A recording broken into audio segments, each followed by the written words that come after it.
La mejor costilla de cerdo de Guayaquil está en Aladino Parrillada. Picaña, lomo fino, chuleta de cerdo, bife, pechugas de pollo, chorizos, parrilladas. Te esperamos en la ciudad de La Quisquis, Avenida Las Aguas y Costanera Esquina. Aladino Parrillada. Atendemos en el local y delivery.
Ahora sí, vamos a recibir al doctor Augusto Tandazo, que ya está con nosotros en este día miércoles 6, y lo felicitamos, por supuesto, por esas hermosas fiestas que está viviendo nuestra querida capital. ¿Cómo están las fiestas de Fundación de Quito, doctor Tandazo? A ver, primero quiero decirles una cosita. Primero saludarlos. Buenos días, Carlita. Buenos días, Jaime. Buenos días, ciudadanía que se conecta con este hermoso programa. Pedirles que Jorgito, que entiendo que está trabajando, que Jorgito me prepare, si no lo han pasado, el video de que lo tengo subido en Twitter, en mi página, de Santos cuando dice que no van a haber apagones, primera. Y el video donde dice que cometió un error en el tema de cuánto nos está facturando Colombia por energía eléctrica. Son dos videos cortitos. Que me los prepare para que los tenga listos. Sobre el tema de la Fundación de Quito, yo caramba, me duele un poquito ser cortanotas de toda esta euforia que existe en la capital y que la contagian a otras ciudades del país. Primero debo decir algo que es importante. Nada de lo que sucede en la vida de una ciudad, de un país, es casual. Nada. Todo responde a una planificación. Todo responde a determinados intereses. Quito, ¿qué es lo que tiene que festejar? ¿Qué es lo que la hizo grande a la ciudad de Quito? Dos gestas importantes, el 10 de agosto de 1809 y lo que sucedió el 24 de mayo de 1822, que tienen que ver con la independencia de la ciudad, y no solo de la ciudad, sino su influencia en todo el medio geográfico circundante. Entonces, de pronto, se acordaron que Quito fue fundada para quitarle importancia a las verdaderas fechas de celebración de Quito. Y esto también pasó con Guayaquil.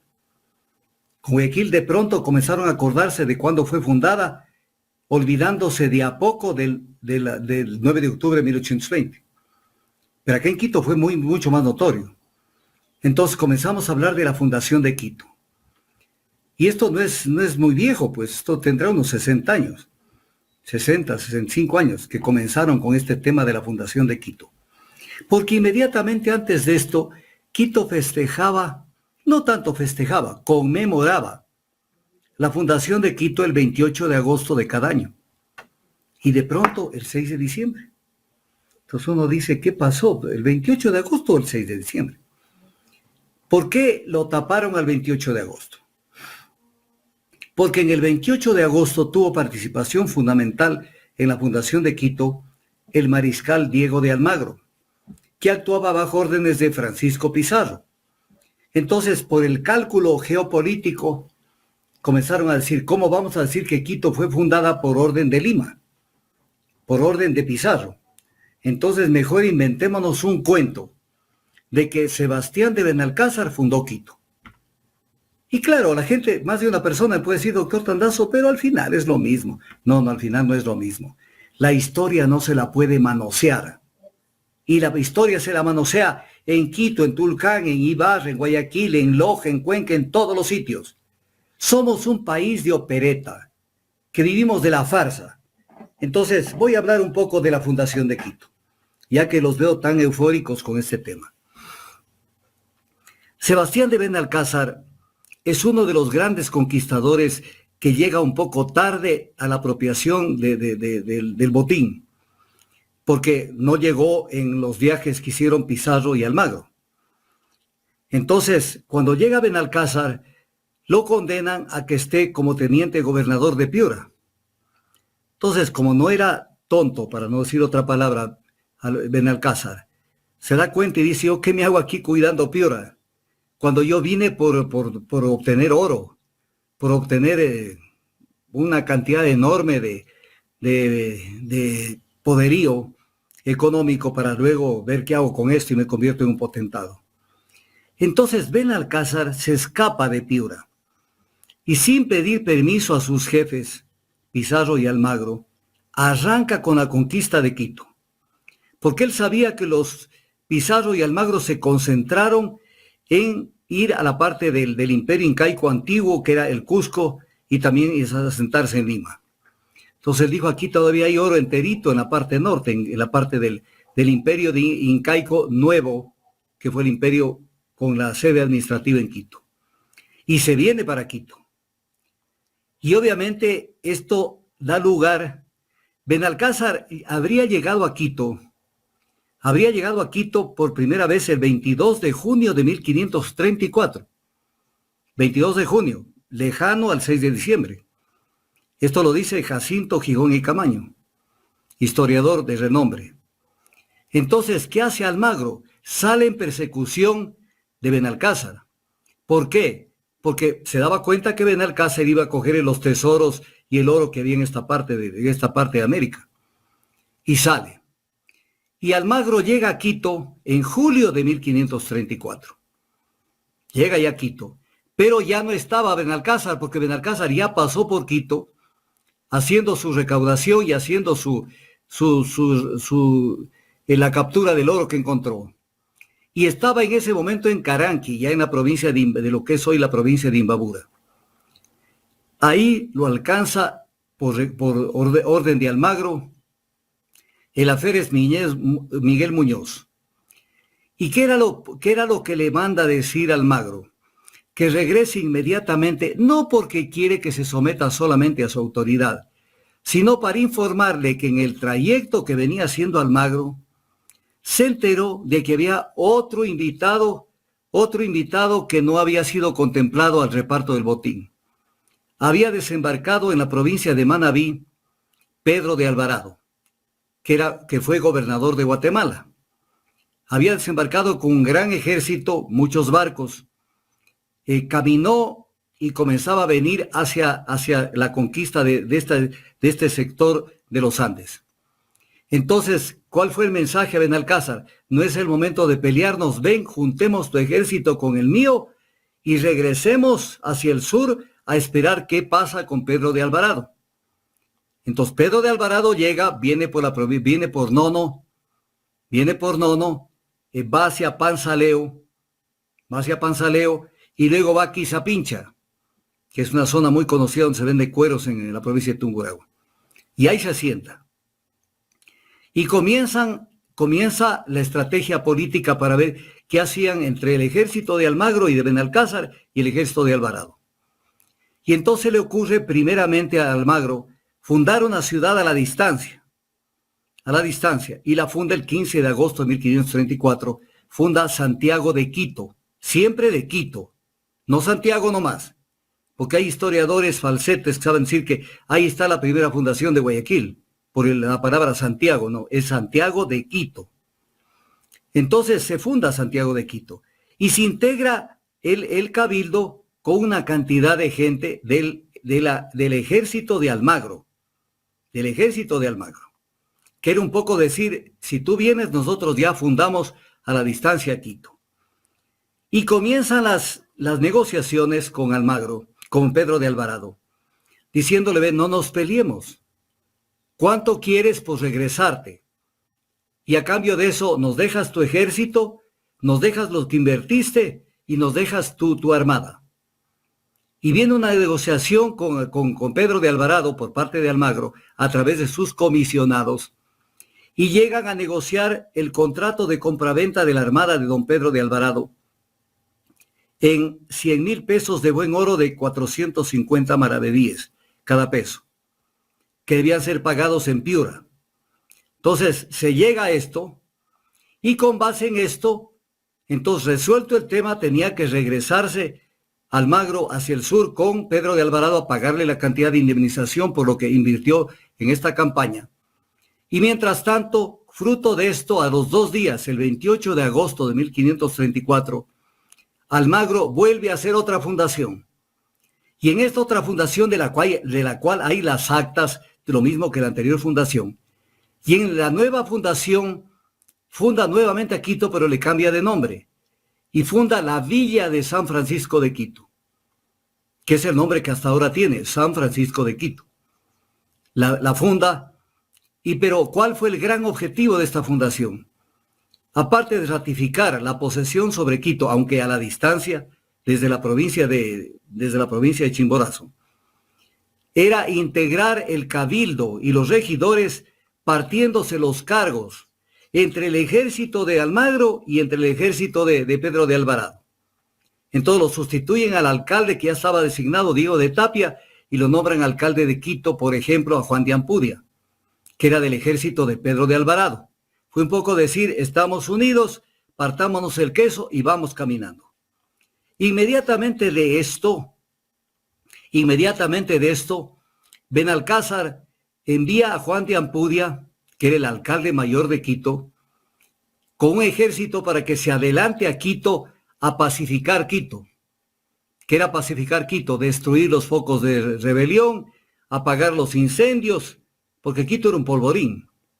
Y lo manda por adelante a este hombre que fue terrible, Juan de Ampudia. Juan de Ampudia entra en Quito el 4 de octubre de 1534 con miles de indios que según Ricardo Descalzi llegaron a 10,000 indios. ¿Esto qué quiere decir? Que los indios pelearon contra los indios. No es que solamente los españoles, unos 4 cuantos españoles. Sucede que, por ejemplo, en esta aventura de Juan de Ampudia, vinieron 200 españoles. Entonces, no es que solamente fueron unos pocos españoles los que conquistaron esto. Fueron los españoles, pero con un ejército de indígenas que lucharon los indios contra los indios, indígenas contra indígenas. Hace toda la labor que le encargaron, que fue más o menos destruir como dé lugar cualquier foco de resistencia, y le manda a informar a Benalcázar que ya puede subir a Quito. Benalcázar llega el 4 de diciembre a lo que era la laguna, más que la laguna, la llanura de Turubamba, que es donde queda el registro civil de Quito, en la parte sur de Quito, y recibe ya la última orden o la información de que ya puede acercarse a la capital. En ese momento, Benalcázar arranca hacia la capital y llega el 6 de diciembre de 1534, que es la fecha que hoy se conmemora, pero se conmemora muy mal porque se cambia la historia. Y llega acá, ¿con qué propósito? Con el propósito de posesionar las autoridades de Quito, no de fundar Quito, porque ya Quito estaba fundada. Y firma el acta de esta fecha, acta que existe. Y esta acta la firma ante el escribano Gonzalo Díaz de Pineda. Y en esta acta dice que se notifica a los alcaldes y regidores que residiesen y administraran justicia de su majestad en la ciudad, conforme, esto ya es comillas, conforme a la fundación y elección que hizo el magnífico señor don Diego de Almagro Mariscal en estos dichos reinos de la Nueva Castilla. Pregunta del millón, eso está en el acta del 6 de diciembre, por favor. ¿Qué está diciendo el acta? Que Quito fue fundada por Almagro, pero no el 6 de diciembre, pues. sino en la fecha del 28 de agosto de 1534. Y esto, incluso luego en la misma acta, en una parte del acta, en la parte más inferior, dice, nuevamente repite, conforme a la dicha elección y fundación que el dicho señor mariscal hizo. ¿Mariscal cuál mariscal? El mariscal Diego de Almagro. Con base en esto, Francisco Pizarro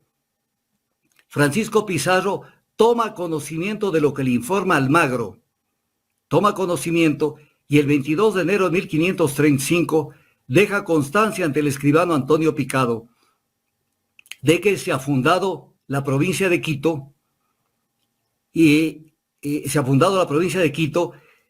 al final del documento dice, deja constancia de la aprobación del marqués don Francisco Pizarro de lo que hizo el mariscal don Diego de Almagro en esta provincia de Quito. Entonces, pregunta del millón. ¿Cuándo se fundó Quito? ¿Cuándo se fundó Quito? Quito se fundó el 28 de agosto de 1534. Su fundador, Diego de Almagro. Eso lo dice hasta el acta del 6 de diciembre de 1534. Benalcázar vino como teniente gobernador, no fundó nada. Posesionó a la gente y siguió su rumbo a ver qué más seguía descubriendo. Él funda otras ciudades en la parte de lo que es hoy el sur de Colombia. Y Juan de Ampudia, que fue el alcalde de Quito, de una vez meto una cuñita. Esto es parte de la historia, de esa historia que no se cuenta, de esa historia encubierta y que cada día le ponen más y más maquillaje para que aparezcan cosas estrambóticas que no existen. Juan de Ampudia montó el primer negocio en Quito, siendo el alcalde. Hoy no le hubieran permitido que el alcalde monte un negocio.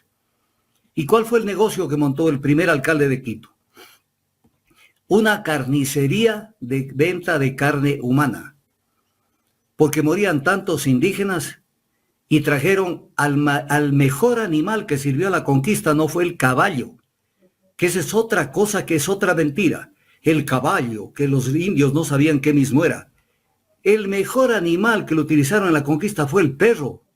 Trajeron manadas de mastines, entrenados con los cuales se protegían y también destruían a los indígenas. Pero sucede que los perros en ese entonces tenían que comer. Y no había purina, ni procan, ni buencan, ni no había nada de ese tipo de cosas. Entonces se vendía carne humana. Se destajaba a seres humanos y se vendía la carne para que den a alimentar a los perros. Cuenten la historia completa. Cuenten la historia completa de todas las ciudades del Ecuador.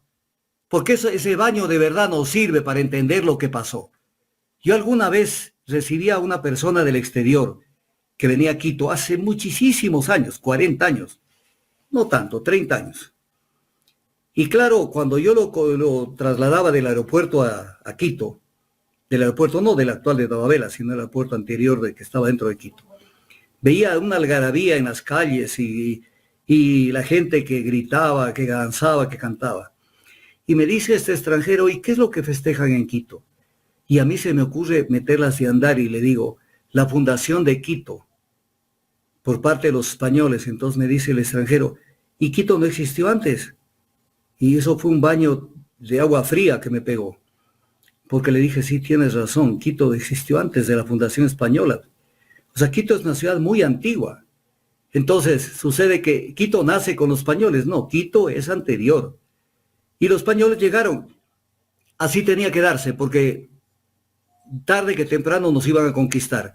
Lo único que hago es colaborar en este tema para decir, no mientan. Y no cambien la historia, porque en el fondo es para que en esos años que todavía no se resolvía, que se resolvió mal a favor del Ecuador, se resolvió mal el tema del disenso limítrofe con el Perú. En ese entonces cuidaban de que se haga creer que Lima mandaba en Quito. Claro que mandaba, pues era el virreinato del Perú. Por eso había, por ejemplo, aquí me aprovecho para hablar de otro tema. Yo era niño, 11 años. Y mi padre me trajo a Quito. Él tenía una visión diferente. Lo que quería es que tenga una visión más grande, más amplia de la que teníamos en nuestra ciudad. Y caminábamos alrededor de la Plaza Grande y también de la Presidencia. Y a mí se me ocurre preguntarle, y le señalo con el dedo y le digo, oye papá, ¿por qué se llama ese cuartel Cuartel Real de Lima? A la vuelta de la presidencia. Y entonces me dio su explicación. Claro, el Cuartel Real de Lima tenía ese nombre porque era integrado solamente con gente traída de Piura, de Paita, de Lima, de cualquier sitio menos de Quito, porque los españoles no confiaban en la gente de Quito, porque la gente de Quito era muy libérrima. Pasó el tiempo y ya vine yo a estudiar a Quito y me doy una vuelta por el centro de la ciudad y veo que le cambiaron de nombre y le pusieron Cuartel de la Real Audiencia de Quito. Mentira, siempre se llamó Cuartel Real de Lima. Y ahí estaban las piedras donde estaba colocado el nombre Cuartel Real de Lima. Le cambiaron para que Quito, borrando esa parte de la historia, digamos que Lima no tuvo nada que ver con Quito. Pero más bien era importante mantener para decir, Quito era una ciudad que siempre pugnaba por su libertad. Tanto pugnaba que le tenían que controlar con tropas extranjeras y por eso, para ofensa de los quiteños, le pusieron Cuartel Real de Lima. Entonces cambian la historia y se la llevan a fundación a otra fecha, pero además poco a poco Quito ya se va olvidando. ¿Quién conoce qué pasó el 10 de agosto de 1809, el 2 de agosto de 1810? ¿Quién conoce lo que pasó en la revolución de las alcabalas, en la revolución de los estancos, la rebelión de los estancos? ¿Quién conoce lo que pasó el 24 de mayo de 1822? ¿Quién conoce lo que pasó antes de eso con la Constitución de Quito de 1812? Entonces se va anulando y apagando esa parte de la historia donde está cimentado el espíritu libertario de la ciudad. Entonces, gran fiesta, gran algarabía, la fundación de Quito, que ni siquiera es la fundación de Quito. Entonces, viva el alcohol, viva la farra, viva la fiesta, pero en historia, 0/20. Doctor, entramos a otros temas. ¿Cuál es su comentario, mi querido Jaime? Bueno, la algarabía, como usted dice, de lo que se ha vivido en estos días por la inauguración del Metro de Quito, que me parece que es una obra extraordinaria, y nos tienen confundido con esto de que la fundación de Quito es el 6 de diciembre, que lamentablemente pues la historia no nos las cuentan como tiene que ser. Ya, ahora, ya que usted toca el tema del Metro de Quito, usted se puede imaginar que, por ejemplo, a Carlita o a usted o a mí, se nos ocurra comprar un carro y nos digan que ese carro nos van a entregar, por decir algo, nos lo van a entregar el, 15 de abril del 2024. Y lleguemos al 15 de abril y lleguemos a retirar el carro y nos diga, tome la llave, váyase manejando. ¿Sabe qué? Lo que pasa es que no sé manejar. Y entonces, ¿qué hiciste entre el 6 de diciembre del 2023 y el 15 de abril? No aprendiste a manejar para tener que contratar chofer. Entonces sucede que desde el año 2011-2012 se creó la empresa pública metropolitana Metro de Quito para que tenga a su cargo la empresa, la operación y mantenimiento del metro. Llegaron al momento y no prepararon a la gente porque prepararon el business, porque de todo buscan cómo caen algún tipo de beneficios. Entonces prefirieron que Quito tenga un metro, pero operado por una empresa extranjera, cuando tenían 12 años para prepararse para operar el metro. ¿Quiénes son los responsables de esto, doctor? ¿Cómo? ¿Quiénes son los responsables? Los responsables son las administraciones que no pudieron en vigencia esto, porque esto debía haber comenzado paralelamente con la construcción. Los primeros pasos los da Barrera. El contrato de construcción lo firma Mauricio Rodas. Pero las siguientes administraciones tenían que ir preparando a la empresa pública metropolitana, mandando gente al exterior para que aprendan a prepararse, pues. Y entonces cuando llegue, pero es el business. En el Ecuador lo primero que se busca es el business, el negociado, de cualquier cosa, porque eso le cambia la vida a mucha gente. Doctor, ¿quiere decir que las personas que operan el metro en este momento no son ecuatorianos? Pueden utilizar gente ecuatoriana, pero el que cobra, porque maneja todo esto, es la empresa contratada para operar el metro. Vergüenza para Quito. Pero o sea, es una vergüenza. Este alcalde, sí. Bueno, Pavel Muñoz, yo creo que trató de gestionar que sea lo más rápido posible la inauguración del metro, que estaba muy retrasada esta inauguración. A ver, Pavel Muñoz es un invitado de última hora. Él no ha hecho absolutamente nada prácticamente para eso. Es muy poco. Es muy poco. Jaime, no tengamos la costumbre de tirarle flores a la gente que no tiene gran cosa en esto. Más bien destaquemos, por ejemplo. Mire, le voy a decir algo que es increíble. Cuando ya Acciona tenía listo el metro, prácticamente hicieron todo lo posible por no recibir la obra, porque no estaban preparados para recibirla. Y todavía no se había desarrollado el proceso de contratación del operador. Entonces, cuando Acciona ya estaba listo, era ponerle cualquier tipo de pretexto porque, oiga, el carro ya está listo, a que lo retire del concesionario, venga. No es que verá, lo que pasa es que está lloviendo mucho, lo que pasa es que amanecí con gripe. No tengo el chofer. Para no llegar y decir, ¿sabe qué? No sé manejar. Ese es Quito. Entonces, claro, tenemos el metro, pero todavía no está diseñado todo el sistema, porque el sistema tiene como 13 subsistemas. Y entonces está más o menos al apuro, veamos cómo camina esto. Yo no puedo decir tampoco que Quito no debe sentirse, no digamos orgullosa, no es la palabra de tener el metro, pero también el metro no es la solución integral del tema de transporte, no lo es, porque es una solución. Es una parte. A ver que los ciudadanos del Ecuador me entiendan esto, los quiteños me van a entender fácil. Quito es una ciudad por la orografía, es una ciudad larga, enorme, ¿no es cierto? Porque no puede enancharse. Se enancha cuando se cae a los valles, pero realmente es una ciudad larga, frente a lo angosta que es el ancho. No es como Guayaquil. El metro es una solución, es una solución entre el norte y el sur, no todo el norte, ni todo el sur, porque quedan montonera de barrios que están aislados, por eso es que se habla de la segunda fase del metro, que quedan aislados para comunicarse de sur a norte. Pero el gran problema de Quito, aparte de es la movilidad transversal, que es la que paraliza la movilidad longitudinal. ¿Por qué? Porque cuando llega un carro por una transversal, tiene que pararse con el semáforo, o tiene que salir y le impide la salida del carro que viene en sentido longitudinal. Entonces, ¿qué necesita Quito? Les va a parecer exagerado. Guayaquil tiene más pasos a desnivel que Quito, cuando Guayaquil es una ciudad plana. Y no lo digo desmereciendo lo que se deba hacer por Guayaquil. Pero Quito, por el tipo de transporte, lo angosto que es Quito, necesita por lo menos unos 30 pasos a desnivel y deprimidos, para que la gente vaya por debajo, vaya por encima, pero que no se detenga, para que fluya el tráfico. Y entonces, pero aquí queda la cuñita. Entre ver cómo se benefician de 30, 40 o 50 contratitos diferentes, el intercambiador de tránsito de la 6 de diciembre y Coruña, el paso deprimido del Almagro y no sé cuántos, el no sé qué y el de acá.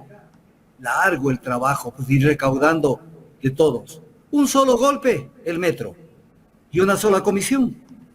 ¿Entendí dicho o no entendí dicho? Pero la solución vial, que es la solución transversal, no se la hizo. Solamente se pensó en lo longitudinal. Iba a dar problemas con el tema transversal Quito porque va a seguir dando. Le pongo un ejemplo.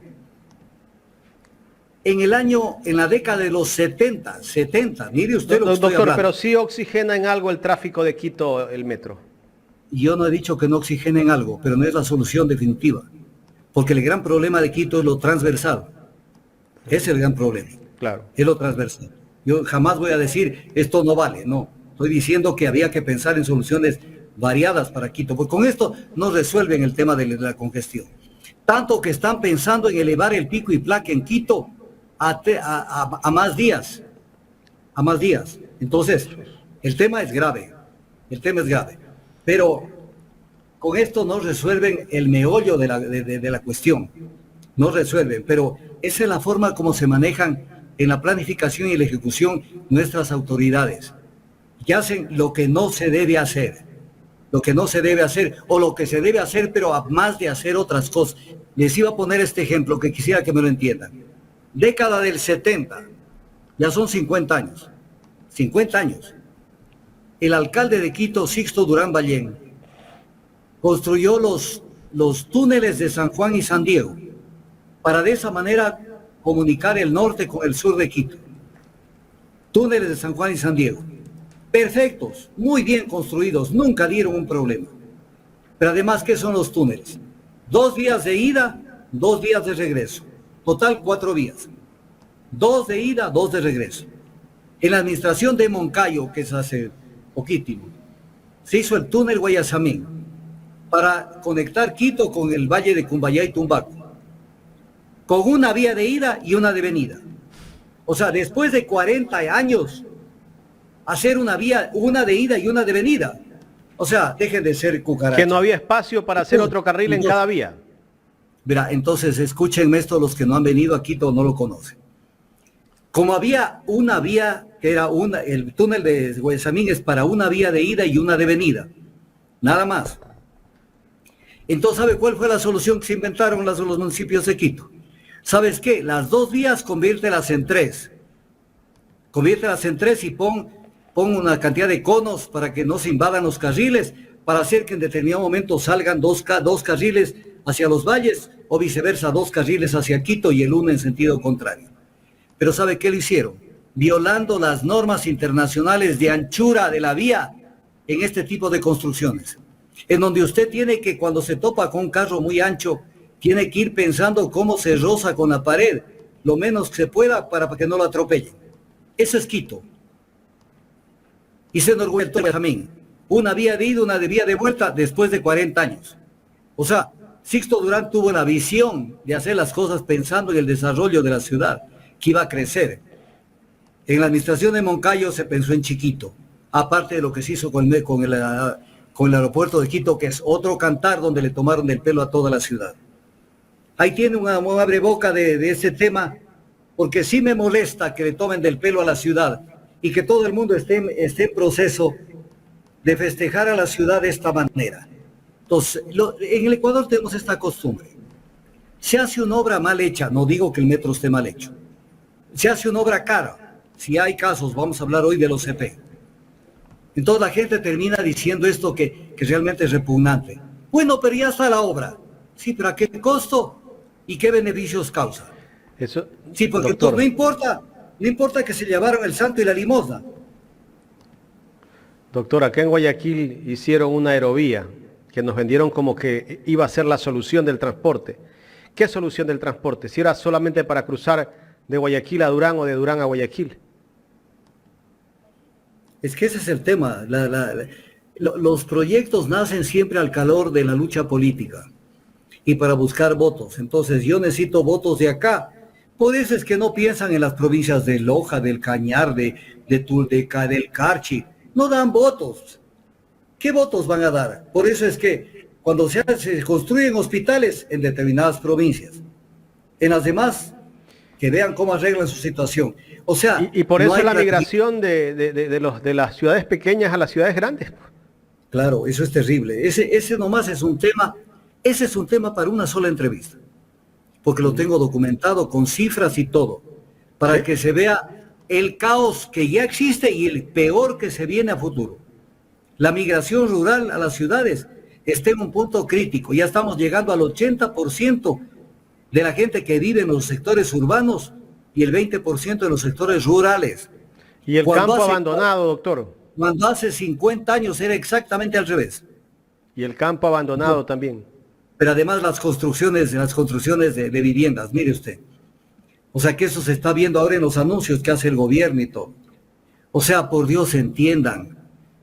Hay que cuidar la superficie cultivable, porque esa es la comida de mañana, especialmente en zonas donde no hay grandes extensiones para el cultivo. Por ejemplo, Quito. Antes tenía sus 2 valles, los 2 valles que le servían de alimento no solo a Quito, sino a muchas ciudades. Los 2 valles importantísimos. Se hacen las construcciones de vivienda, que ojalá me oyera el ministro de vivienda, si hay. Por Dios, aterricen, no se puede seguir construyendo soluciones habitacionales de una planta. Eso es comerse la superficie del suelo. Que construyan condominios. Condominios tienen que crecer las ciudades hacia arriba, no horizontalmente, porque se van consumiendo la tierra cultivable. Entonces, cuando salen a inaugurar con bombos y platillos, tenemos 300 soluciones habitacionales y viene la foto, casas de una planta, criminal. Doctor, Criminal pero el gobierno de Lazo nos inauguró viviendas de caña guadúa, viviendas mixtas.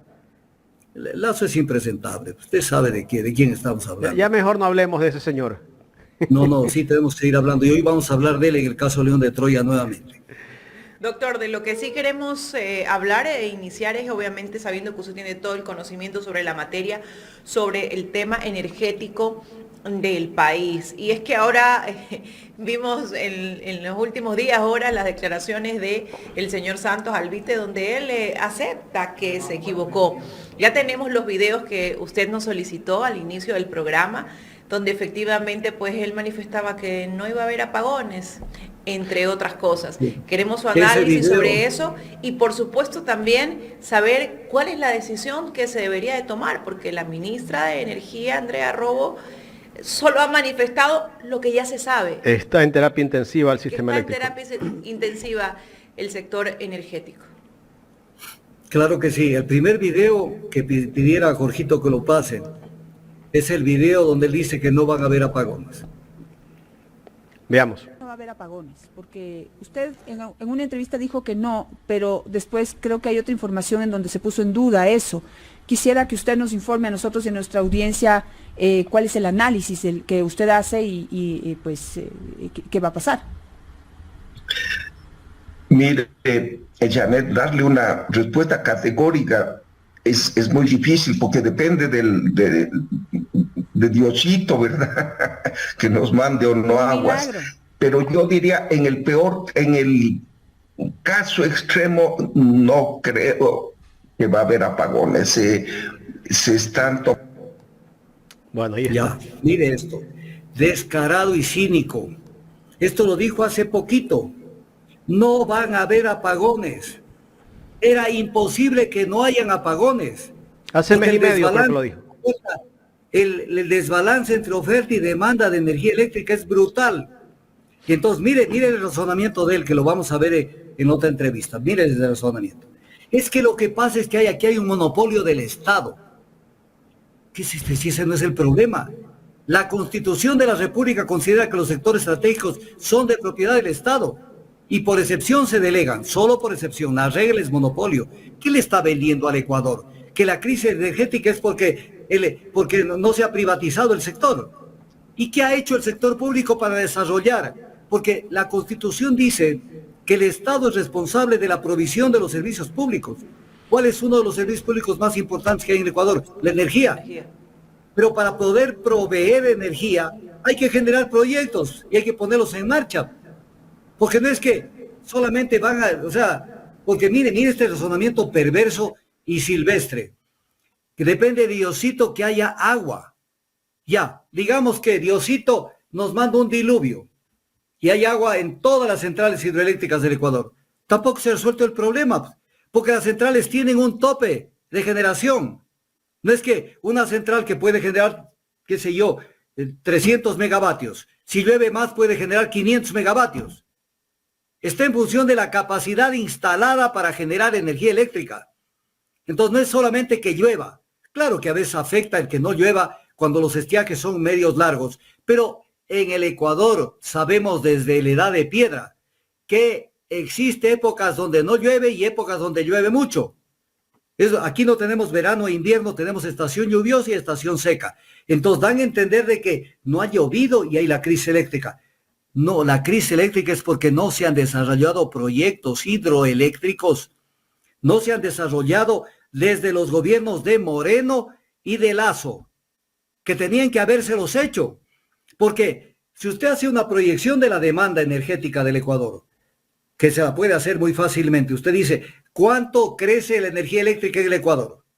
¿Cuál es la demanda? Más o menos 180, 200 megavatios al año. Es lo que tiene que generar. Si no genera eso, está podrido. Pero como tuvimos el gobierno de Moreno donde no hicieron absolutamente nada en esa materia, y lo mismo en el gobierno de Lazo, Entonces, claro, llega un momento donde ya no hay cómo generar más hidroelectricidad. Entonces ahí viene un tema. ¿Cómo están resolviendo el tema de la energía eléctrica? Que esto es dedicado, esta intervención mía se la dedico a los Yasunidos. Se las dedico. En el Ecuador, más o menos el 30% de la energía eléctrica que se consume es generada por fuente térmica. ¿Qué quiere decir fuente térmica? Con hidrocarburos. Porque lo único que hicieron el gobierno de Lazo y parte del gobierno de Moreno fue resucitar las viejas centrales térmicas a hidrocarburos para poder generar energía eléctrica con hidrocarburos, incrementando la contaminación. Hoy tenemos más dependencia de los hidrocarburos que antes por el tema eléctrico. Entonces, ¿de qué estamos hablando? Por eso cuando decía Carlita en la introducción anterior, antes de que yo entre a la entrevista, decía, y la gente, no toda la gente tiene plata para comprar generadores, pero partamos de un supuesto que la gente tuviera plata para comprar generadores. Está contaminando más el planeta, porque el momento que se compre un generador están emitiendo CO2. Así Entonces, miremos lo profundo del tema.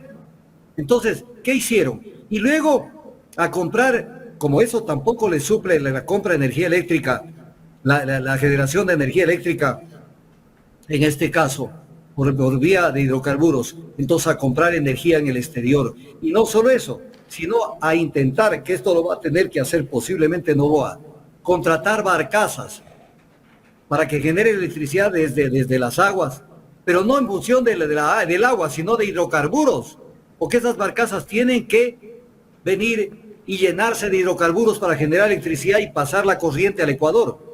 Entonces, ¿de qué estamos hablando? Más contaminación, más dependencia de los hidrocarburos, pero además, lo que se pague en barcazas y lo que se compre energía a Colombia, y luego tendremos que comprar en Perú, es energía que se va es plata que se va por el caño. ¿Y por qué lo digo que se va por el caño? Porque no es inversión de infraestructura, es gasto. Doctor, por ejemplo, una consulta. ¿En torno a qué se dan el costo de la compra de energía eléctrica? Porque vimos que la ministra en su momento, la actual ministra, dijo que el costo estaba elevado con el que nos iba a vender energía eléctrica a Colombia. ¿Me puede explicar eso? Sí, el costo de la energía, pero necesito que pasen el segundo video de... ¿Está listo? Está listo. De Santos. Pásenlo porque ahí nos vamos a dar cuenta exactamente de lo que debe responder Santos. Ahí está. Que iba a pasar lo mismo en esta crisis. Me equivoqué, porque Colombia también entró en crisis y no nos vendió la energía. Primero no nos quiso vender, tuvo que ir el presidente de la República a pedirle al doctor Petro y nos quedó en vender solo hasta diciembre. Quiero acordarle al país, cuidadito, en enero estamos con la...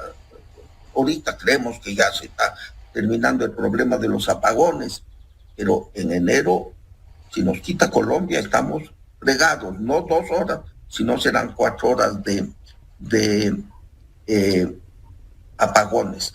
Quizás, repito, me confié en que Colombia iba mismo a vendernos gran cantidad de energía y a un precio conveniente. Calculé mal, es un error humano y todo indicaba, pero también todo ministro y la ministra actual será presa de este sistema. A ver, verá, aquí viene la explicación.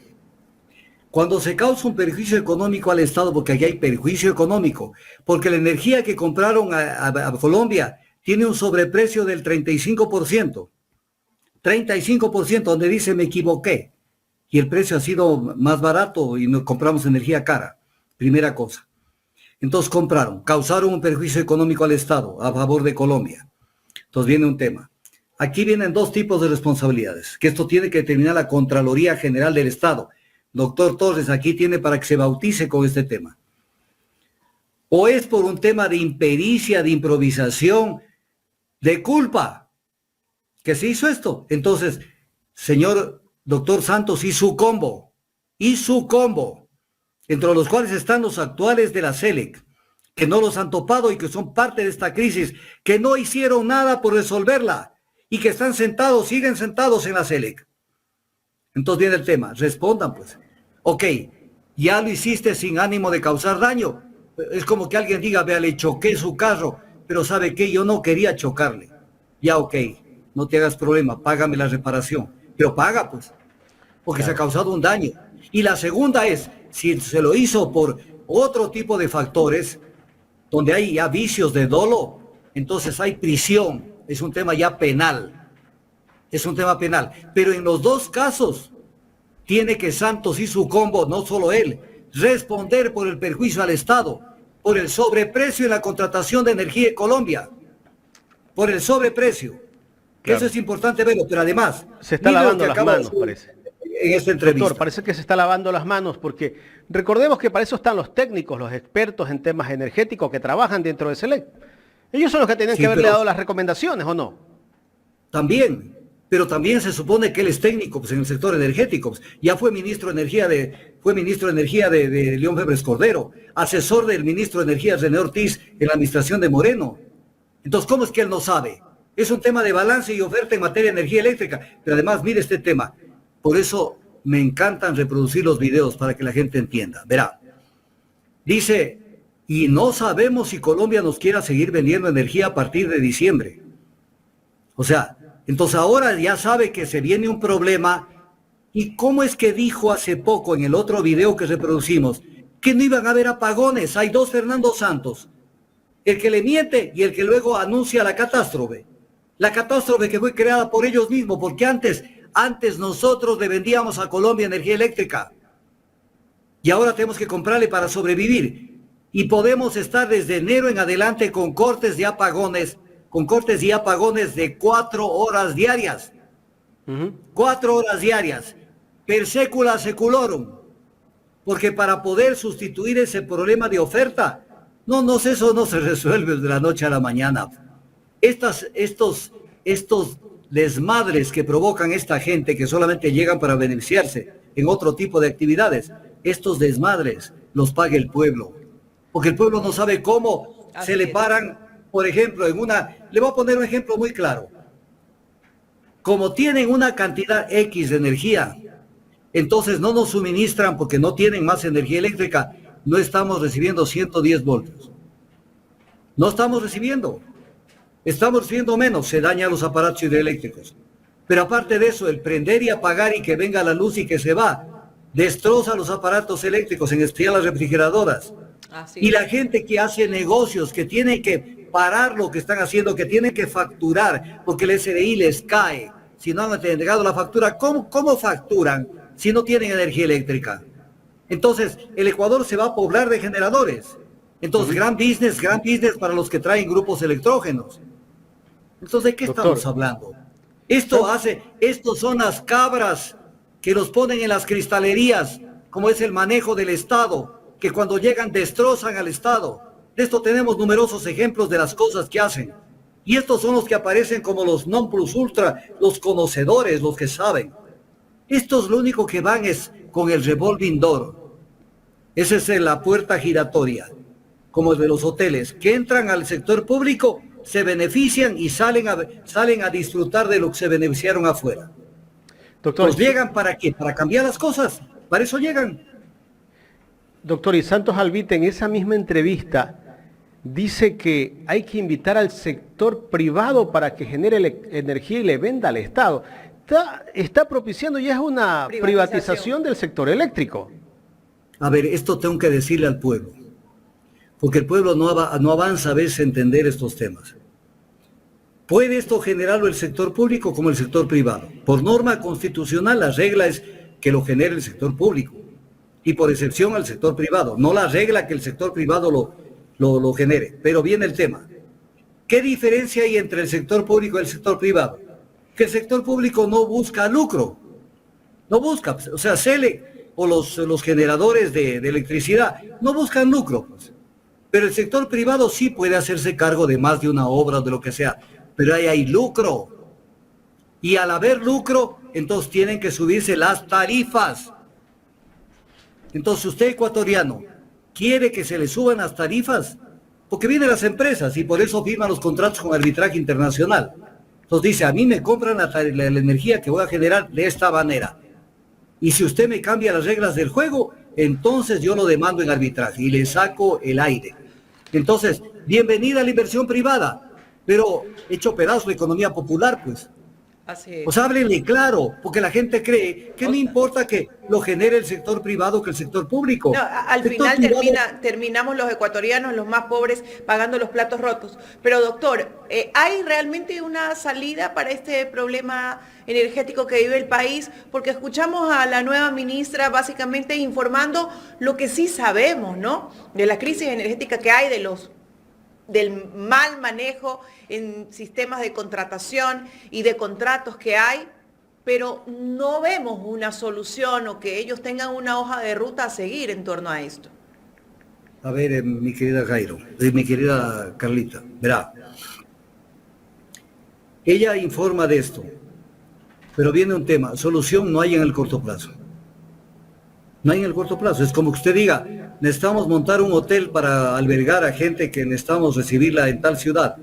Un hotel no lo puede montar en 24 horas, ni en un mes, ni en 2 meses, ni en 3 meses. Entonces no hay solución.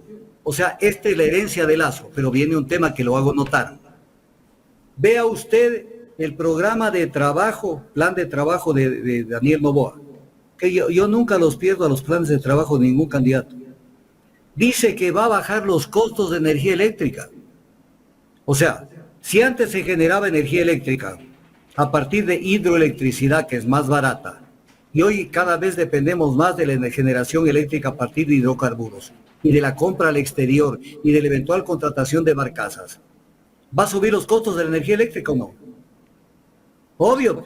Por supuesto. ¿Y cómo teníamos un candidato que le dijo al Ecuador que va a bajar los costos de la energía eléctrica? Entonces viene la pregunta, ¿a quién lo tenía al lado que le estaba diciendo pavadas?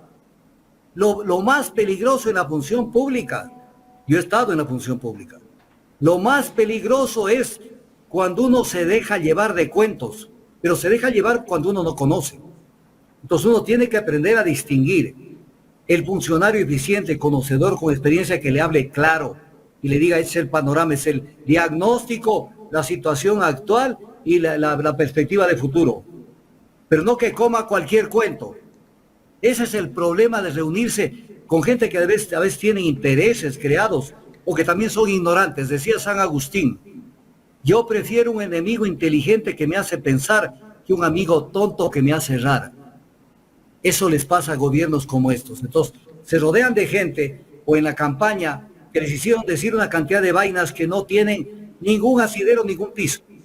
La crisis energética del Ecuador, y no solamente, a ver, ecuatorianos, espero que esto lo graben y esto quede, como se sabe decir, escrito en piedra, esto esté grabado no sé en qué cosa para que no se mueva, en el acetato.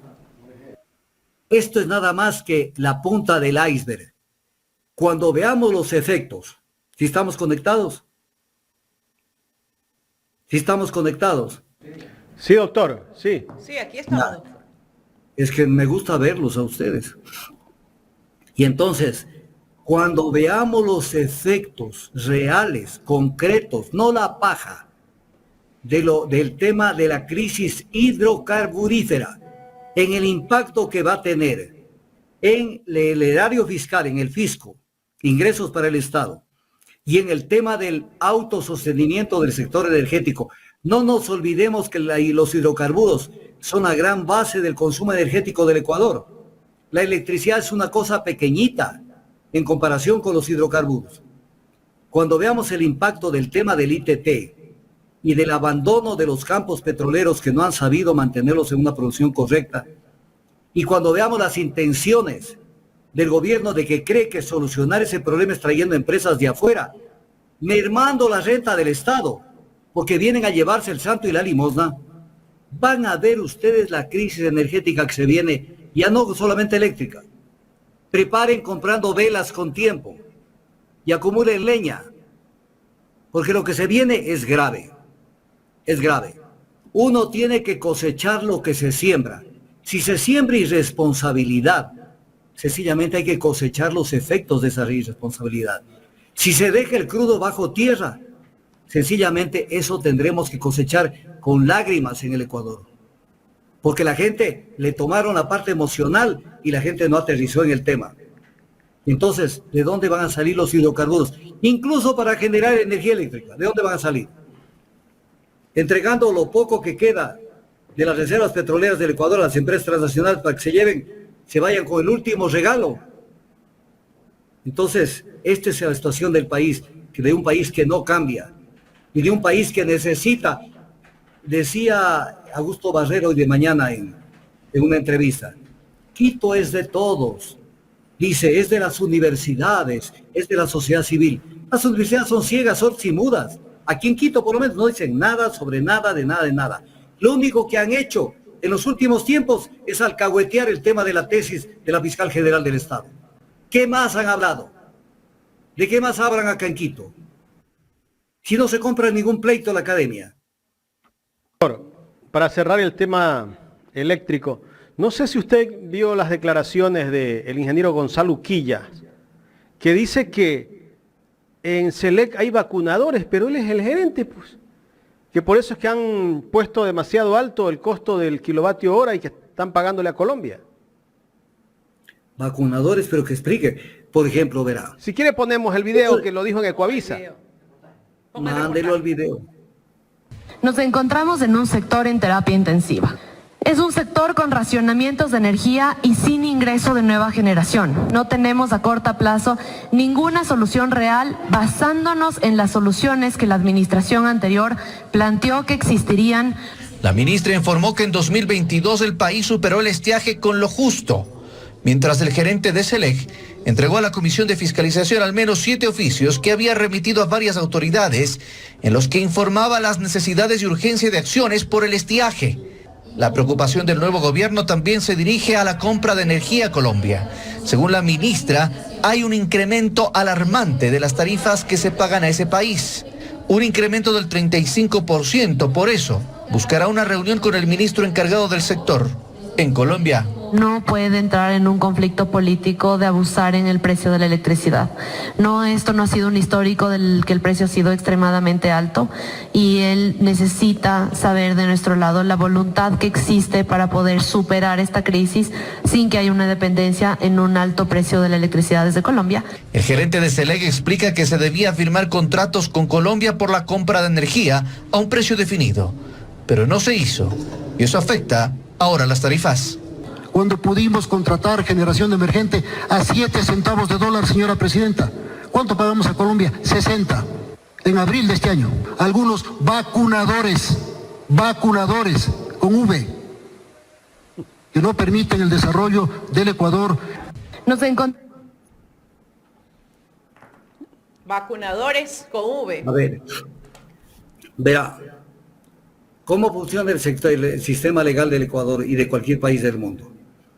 Señora Fiscal General del Estado, señor Contralor General del Estado, que está como monedita de oro recién posesionado.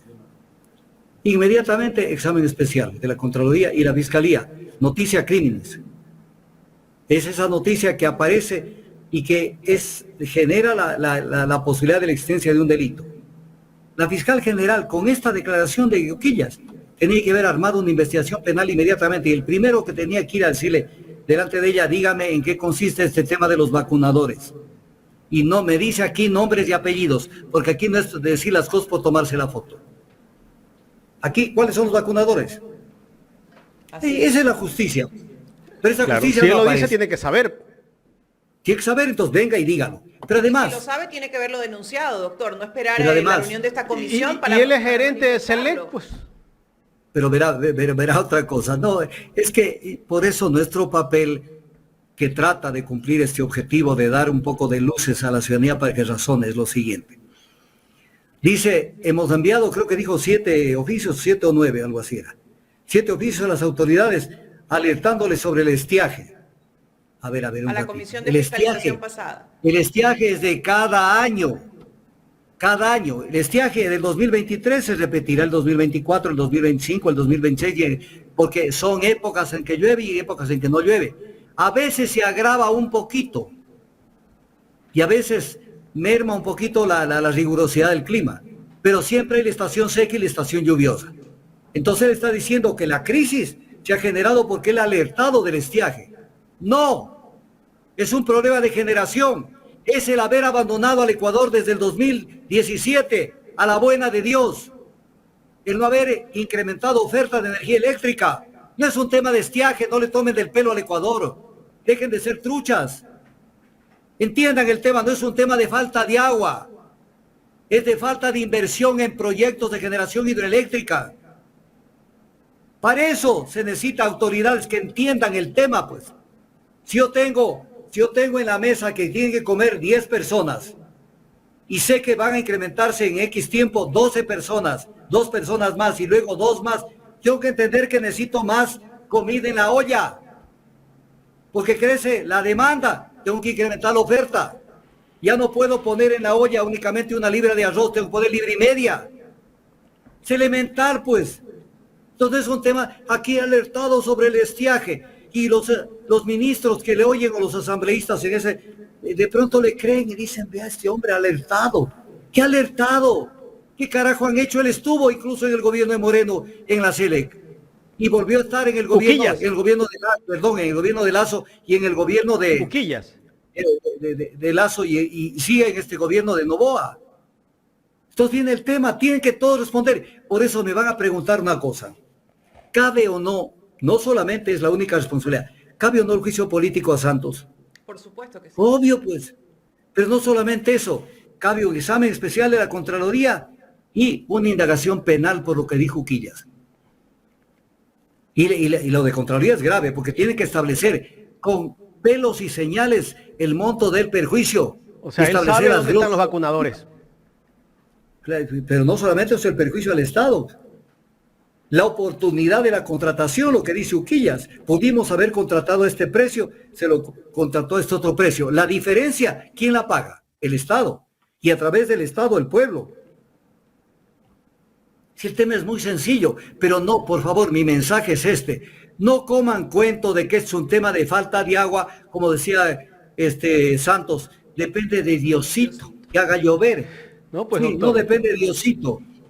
El gran problema que tenemos es que siempre estamos pensando en Diosito. En Diosito. A Diosito hay que dejarlo tranquilo. Él ya ha cumplido con su papel. Ahora nos toca a los seres humanos ordenar nuestra vida. No es Diosito. Ya se sabe lo que es. Por lo pronto, quiero que quede como huella de esta entrevista. El estiaje es de todos los años. A veces un poquito más agravado, a veces un poquito menos. Es de todos los años. No es que ahora el estiaje nos llevó a los apagones.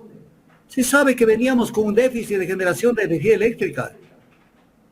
Y entonces ese es el problema del Ecuador. Doctor, pero nos echaban la culpa a los costeños, el mismo ministro Santos, que debido a que nosotros hemos comprado aires acondicionados, es el problema de la crisis eléctrica. Y había aumentado la economía también. Y el presidente de la República, en ese entonces, Guillermo Lasso, dijo que por la reactivación económica, y por ahí salió el ex ministro René Ortiz, dijo que la culpa era de Petro. No, o sea, vea, en este país, este es el único país donde los alibabás se reproducen por generación espontánea. Doctor, bueno, antes de despedirme de la entrevista de usted, que continúa Jaime, quiero decirle a todos nuestros seguidores que nos envíen like y decirles qué medidas urgentes o emergentes deben tomarse en estos momentos, dado la situación que ya está y que usted ha sido bastante claro en decirnos pues, que no se va a solucionar. Pero si hay medidas que deberían de tomarse, ¿cuáles de pronto? ¿Cuál es una de ellas que deberían de tomarse en estos momentos? Sobre todo porque vamos a iniciar un nuevo año y la economía no está bien. A ver, esto no quiere decir que el pueblo es el responsable de lo que está pasando, pero sí deberíamos contribuir de alguna manera. Por ejemplo, los edificios los prenden con luces interminablemente, ¿no es cierto? La plataforma de gobierno pasa prendida y amanece prendida. O sea, tiene que haber, en el Ecuador no existe uso racional y eficiente de energía, no existe. Ni en edificaciones, ni en instalaciones, ni en nada. Se viene la Navidad y todos son luces y todo es bulla. que además supera los límites del ruido, que tienen un límite en los decibeles que se emiten. Pero estamos dispuestos a la gran tronadera de fin de año.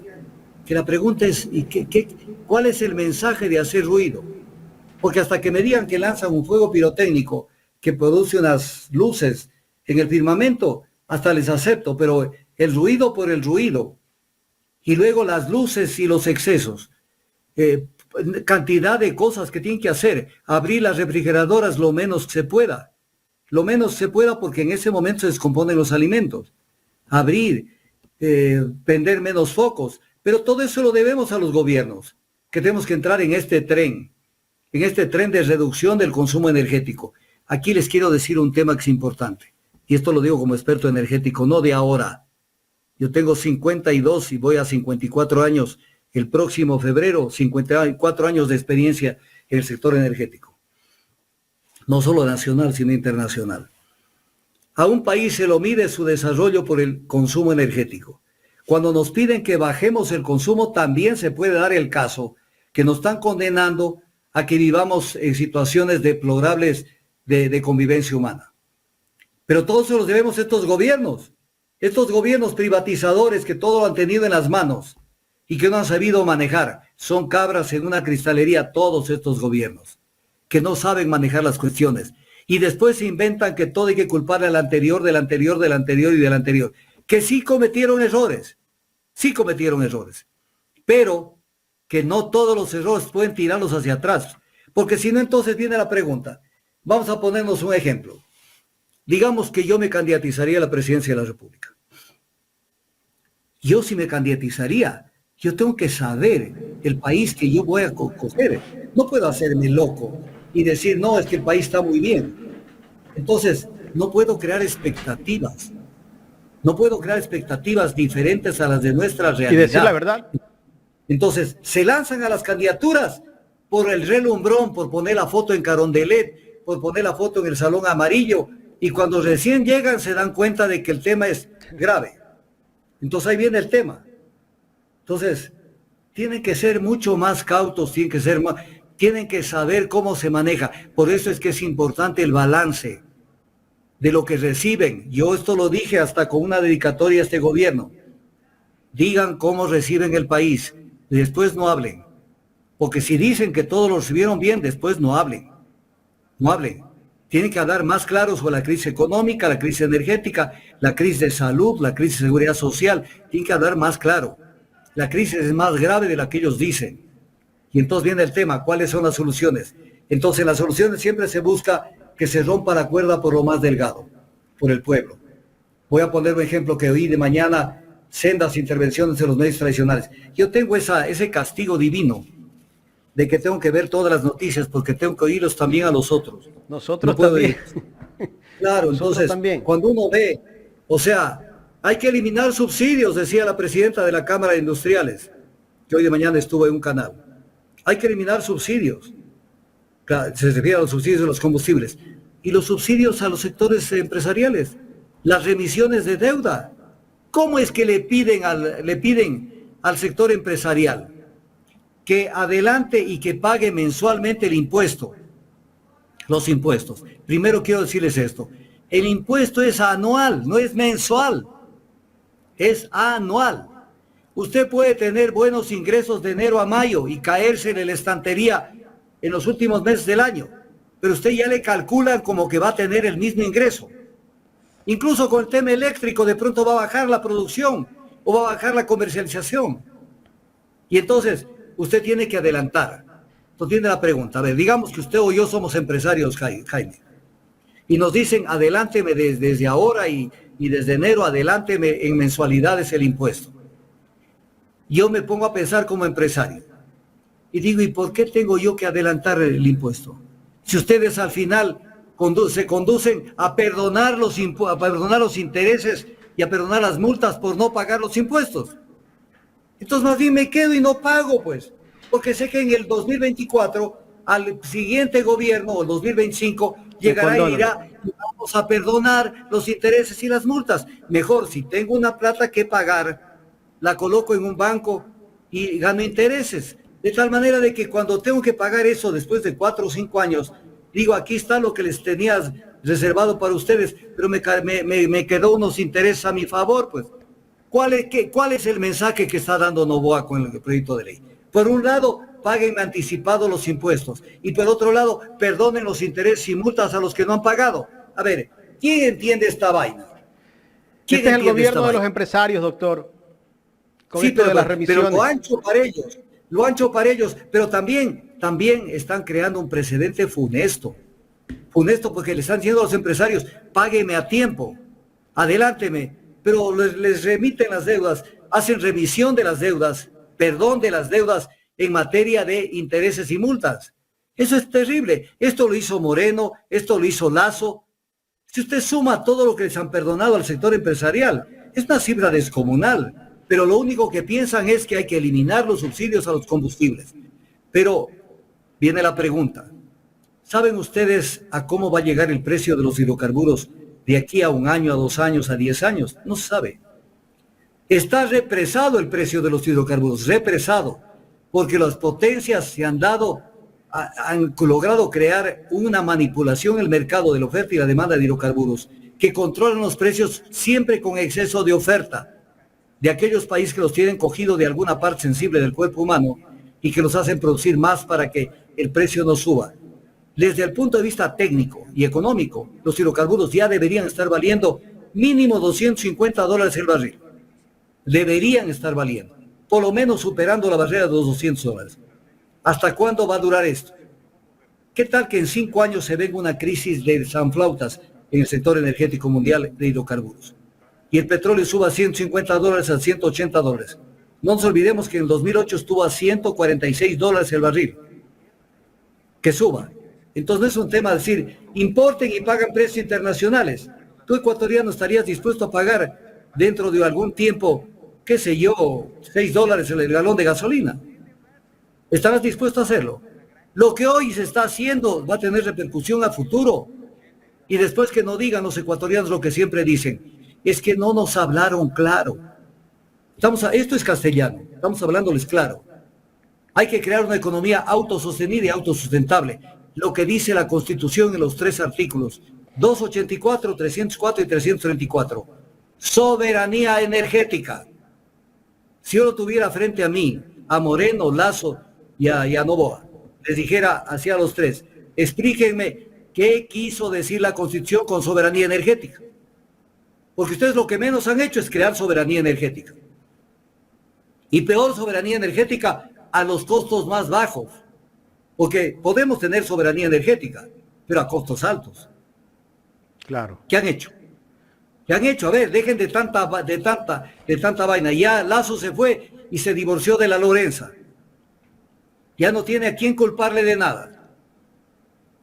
Pero a estas alturas No, pero del sí partido, se fue diciendo que dejaba un mejor país al país que él recibió.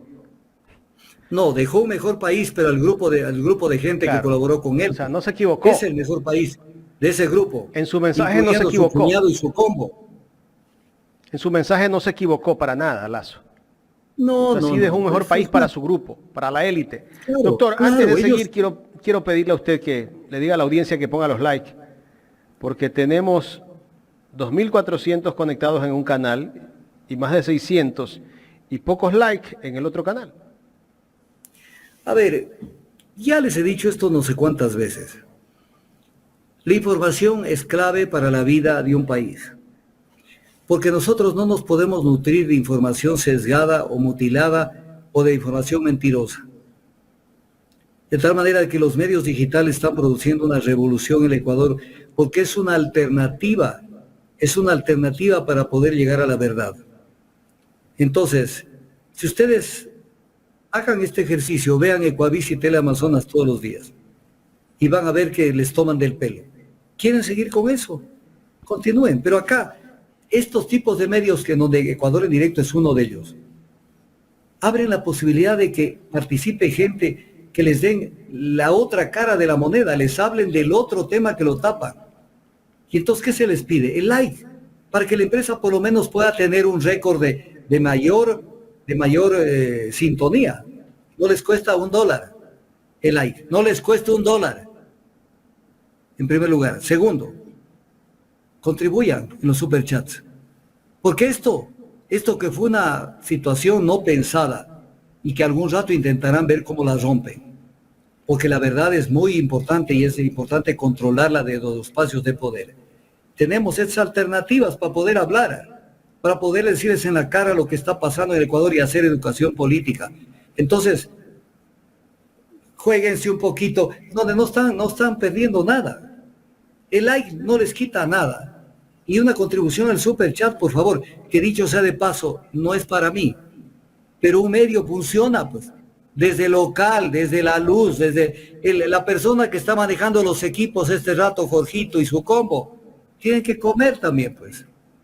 Y entonces, ¿dónde están los superchats? ¿Acaso que la gente vive del aire?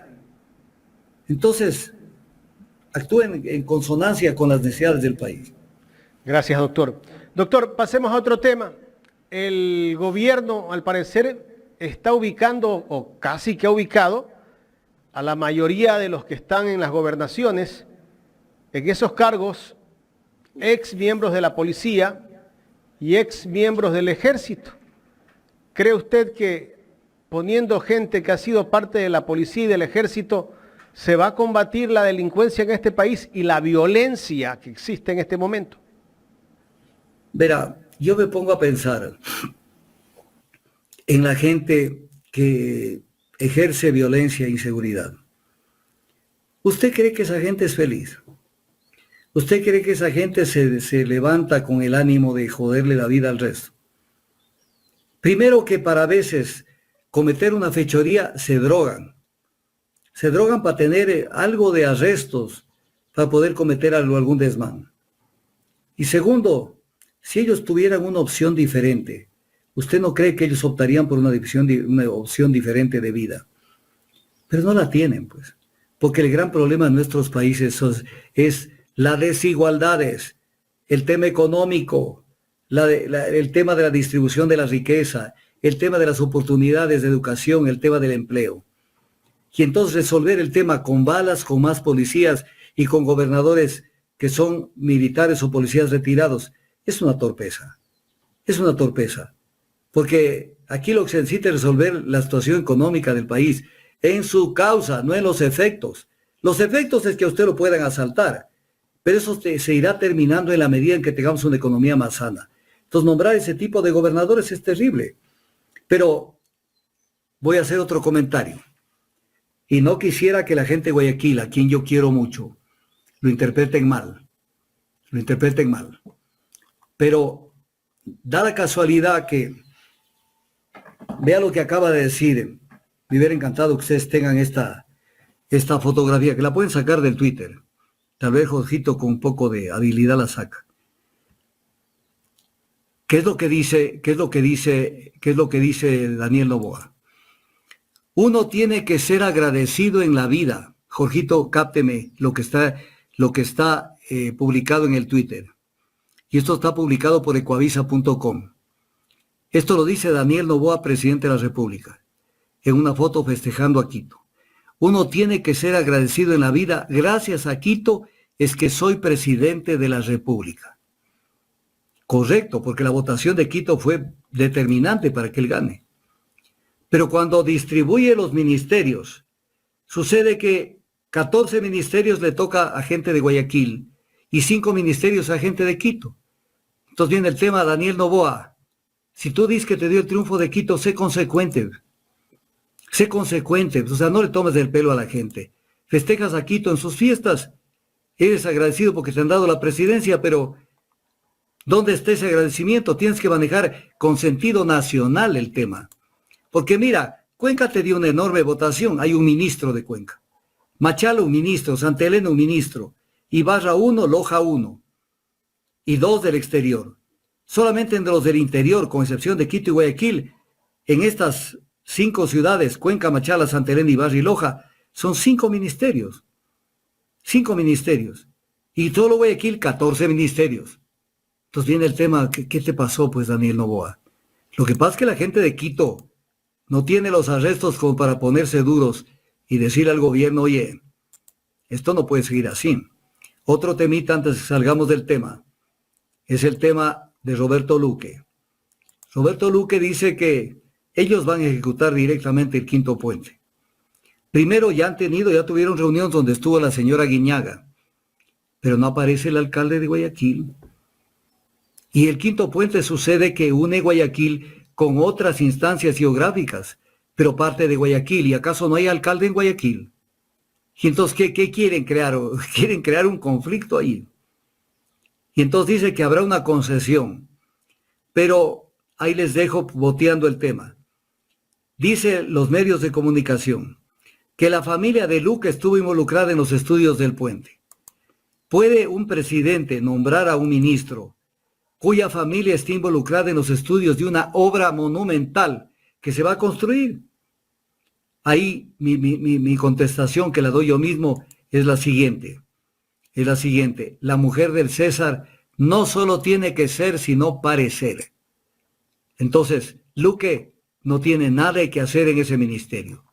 No tiene nada que hacer porque no se ve que el tema va por ahí. Otra declaración, Juan Carlos Vega, ministro de Economía. Esto está publicado por el diario La Hora. Tenemos que trabajar mucho casa adentro. Hay empresas públicas que son tan ineficientes que no deberían existir. ¡Anda! ¡Anda! ¿Qué quieres ir contra la Constitución primero?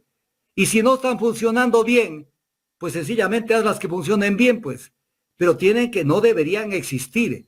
¿Qué llegas con el plan de privatizarlo todo? ¿Ese es tu plan, Juan Carlos Vega? No te lo vamos a dejar. No te lo vamos a dejar porque no les han regalado el Ecuador a ustedes como gobierno. Ustedes tienen que administrar, pero tienen que administrar fundamentalmente con base en la Constitución de la República. No es que van a hacer lo que les da la gana. Otro temita. Hoy en la mañana casi me hacen llorar en un medio de comunicación, porque le invitaron a una persona que hable sobre los concursos para los magistrados de la Corte Nacional. Y esta persona decía, mire que incluso la gente de Naciones Unidas está cuestionando estos concursos que están haciendo en la Corte. Y evidentemente hay un cuestionamiento. Pero ¿por qué no dicen todo la verdad? La verdad no es a medias, díganlo todo. En el 2019, el relator especial de Naciones Unidas sobre la independencia de los magistrados y abogados envió una carta al entonces ministro de Relaciones Exteriores, José Valencia. Y en esa carta le dijo que el proceso no se ajusta a estándares internacionales, el de evaluación de los jueces de la Corte Nacional de Justicia. El proceso no se ajusta a estándares internacionales y mencionó la falta de imparcialidad de los evaluadores y de los miembros de los comités, la posible violación a la garantía de inamovilidad y la afectación a la independencia judicial. Pero ahí sí no dijeron nada a la prensa, porque ahí de lo que se trataba con el Trujillato es de comerse las 2/3 partes de la Corte Nacional de Justicia, como lo hicieron. Y entraron por la ventana 14 jueces por la ventana de los 21 jueces de la Corte Nacional de Justicia. Entonces, ¿qué es lo que estoy diciendo? Que de eso, es una verdad a medias. Entonces, hablan de lo que está pasando hoy, pero los que están sentados ahí en la Corte son fruto de esto que cuestionó las Naciones Unidas. Entonces, todo esto también hay que verlo a la luz de lo que pasa y de lo que está pasando. Y también otro tema que hay que decirlo claro y en castellano, que es el siguiente. La Asamblea Nacional, con 116 votos, consideró que el presidente Lasso cometió peculado desde el punto de vista de la norma constitucional. Cometió peculado. Entonces, esto no es así nomás. Este es un tema grave. ¿Por qué? ¿A quién va dedicado esta resolución de la Asamblea Nacional? Al país. Sí, el país tiene que seguir entendiendo que allí se cometió peculado. Pero viene un tema. ¿Para quién va dedicado esto? Que la que debería tener las orejas bien abiertas para escuchar. La fiscal general del Estado. Porque en el caso León de Troya, responsabiliza a todos. Ni siquiera a todos, a un grupo reducido de personas. Pero no responsabiliza al capo de Tuti, al capo de todo, pues a Lasso, pues. Voy a poner un ejemplo. Entre Cherres y Danilo Carrera reciben el pedido de que lo nombren a Bernardo Manzano ministro de Agricultura. Ya, pero ese pedido se hubiera caído en el aire. ¿Quién ejecuta ese pedido? Atiende ese pedido y lo nombra a Bernardo Manzano ministro de Agricultura. ¿Quién lo nombra? Lazo, pues. Que eso tan sencillo no puede entender la fiscal general del Estado y nos quiere convencer que el tema de estos palancamientos son a nivel más bajo. Si Lazo es el capo de toda esa estructura criminal que hubo. Lazo estuvo al frente de esa estructura. Y entonces, ¿a quién va dedicado esto? Y aparte de eso, va dedicado también a que en esta parodia que está haciendo la fiscal general del Estado, que solamente está viendo el tráfico de influencias, que no se hubiera dado sin la aprobación de Lazo. Y segundo, porque él es el que viabiliza todos los cambios. Y adicionalmente el tema del relacionamiento con la mafia albanesa, mafia del narcotráfico. Esto que entienda la fiscal general del Estado. Y después la gente en el Ecuador se pregunta, ¿por qué es que se quiere llevar a juicio político a la fiscal? No es por venganza ni por nada. Pero no tenemos una justicia que desde la acción penal pública, que es parte importante para la investigación penal, preprocesal y procesal penal, no es una investigación imparcial. Entonces, vuelvo a repetir lo que dije la semana anterior. ¿Por qué los socialcristianos de entrada se opusieron al tema del enjuiciamiento político a la fiscal? ¿No está de por medio el caso JJ Franco? Los tiene cogido desde las partes más sensibles, como usted lo dijo la semana pasada. Ahí los tienen cogidos. Porque si la fiscal da un pasito adelante, entonces el que sale con las barbas chamuscadas es Jaime Nebot. Con ese caso. Entonces, esa es la política, la judicialización de la política y la politización de la justicia en el Ecuador. Doctor, Entonces, a propósito de esto, ayer la doctora Angélica Porras, en entrevista con Javier Lazo, que por cierto, palabra suelta, está también ahora en Ecuador en directo, habló de ese tema. No sé si más adelante podemos poner algo de lo que dijo la doctora Angélica Porras. Pero antes quiero agradecerle a Julia Proaño, que nos ha hecho un super chat y pone el siguiente mensaje. Dice, gracias por mantenernos informados de la manera correcta y verdadera. Un saludo cordial al doctor Tandazo y por favor déjele saber que soy una admiradora y no me pierdo ni una de sus cátedras. Un abrazo desde la ciudad de los vientos, Chicago, Estados Unidos. El mensaje para usted, doctor. También agradezco a Omar Novoa y a Jacinto Sosa que hicieron un aporte al super chat. Julia, muchísimas gracias por los $50. No, qué bueno, qué bueno. Así tiene que reaccionar la gente. Incluso voy a decir algo. De Novoa. Ah, qué bueno. Ahí está la imagen de Novoa. Uno te tiene que ser agradecido de la vida. Gracias a Quito es que soy presidente de la República. Perfecto. ¿Y dónde está el equipo de trabajo que aporta a Quito para...? No mayoritariamente, yo no pido eso. Es más, me duele que no tomen más gente de otras provincias. Porque hay que administrar el Ecuador con sentido nacional. No solamente pidiéndolo de Quito. Pero no puede ser que tenga solo ministros de la ciudad en la que perdió las elecciones. Entonces sea coherente, pues. ¿Lo quiere a Quito? Demuéstrelo. Doctor, me estaba olvidando de algo y quisiera ver si lo podemos rodar este video. No sé si usted vio las declaraciones de Patricio Alarcón, ex candidato a alcalde de Quito por el Partido Social Cristiano, que dijo que todos los empleados públicos son corruptos y vagos. Podemos rodar parte de ese video que fue en Ecoaviso. Gobierno tiene que sacrificarse. ¿Usted cree que este proyecto de ley es el inicio de un nuevo modelo? Tiene que ser el inicio de un nuevo modelo, Carlos. No, ahora no bien, me parece interesante que los empresarios digan, ya no podemos dar un impuesto más después de todo lo que ha ocurrido, ¿no es cierto? Pero una nueva remisión es ético. Mira, de intereses. El gobierno en este momento necesita liquidez.